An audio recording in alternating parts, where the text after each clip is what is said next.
Францускиот предлог за укинување на ветото за евроинтегративниот пат на Македонија ќе се најде пред бугарските пратеници. Бугарските медиуми јавуваат дека премиерот Петков најдоцна до утре ќе го представи предлогот на Емануел Макрон, во кој францускиот председател ќе фигурира како гарант за македонско-бугарските односи.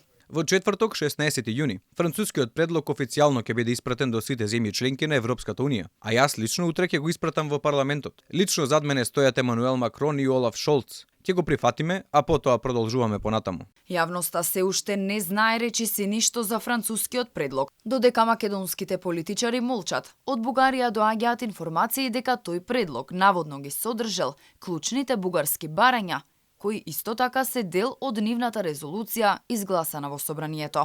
Шефот на дипломатијата Османи ќе го кажал ставот на македонската влада, дури откако ќе имал сигнал од француското председателство и се уште се надева дека може да се фати возот во јуни. Нашиот став е дека прво треба да видиме предлог кој што е усогласен од сите земји членки, а потоа да дадеме одговор, односно наша позиција на таквите предлози, бидејќи мислам дека не би било добро за нас доколку дадеме коментари сега, а потоа излезе дека за некои од земјите членки се неприфатливи. Ке чекаме кога ќе добиеме сигнал од француското председателство дека има усогласен став од сите земји членки, тогаш ќе ги кажеме нашите позиции односно тоа.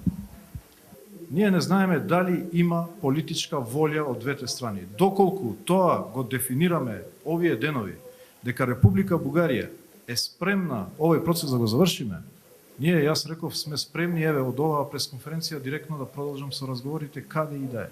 Францускиот предлог треба да биде испратен во матичната собраниска комисија за надворешна политика. Инаку вчера министерката за надворешни работи на Бугарија Теодора Генчовска во Националното собрание го обвини Петков дека му ветил на еврокомесарот за проширување Оливер Вархеј дека ќе го укине ветото пред крајот на француското председателство, кое завршува на 1 јули.